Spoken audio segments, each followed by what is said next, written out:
L'objectif de cette capsule est d'étudier le principe d'inertie. Le principe d'inertie fut en grande partie établi par le savant italien Galilée.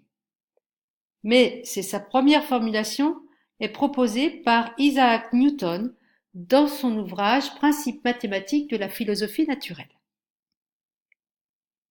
Tout corps persévère dans l'état de repos ou de mouvement uniforme en ligne droite dans lequel il se trouve, à moins que quelque force n'agisse sur lui et ne le contraigne à changer d'état. Nous allons essayer de comprendre ce que cela signifie.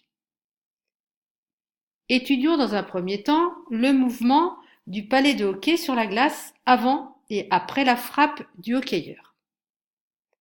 Avant la frappe, nous avons le poids du palais et la réaction de la glace. Ces deux forces se compensent et le palais est immobile. Après la frappe, nous avons le poids du palais, la réaction de la glace. Et nous n'avons pas d'autre force. Ces deux forces, elles aussi, se compensent et le palais a un mouvement rectiligne uniforme.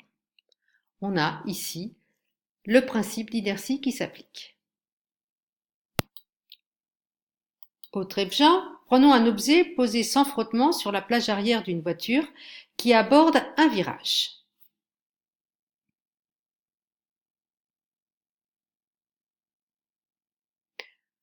Que l'on soit dans le référentiel route ou dans le référentiel voiture, dans les deux cas, l'objet a un mouvement rectiligne uniforme.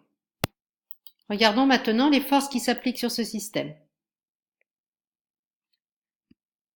Nous avons donc le poids, direction verticale, sens vers le bas, valeur P égale M fois G.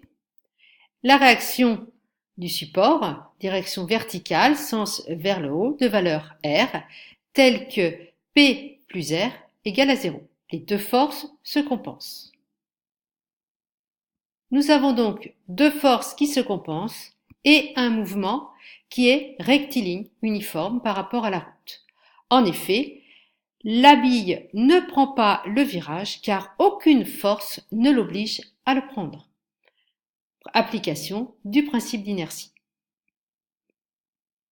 Dans un référentiel galiléen, si un système n'est soumis à aucune force ou à des forces qui se compensent, alors il est immobile ou en mouvement rectiligne uniforme et réciproquement.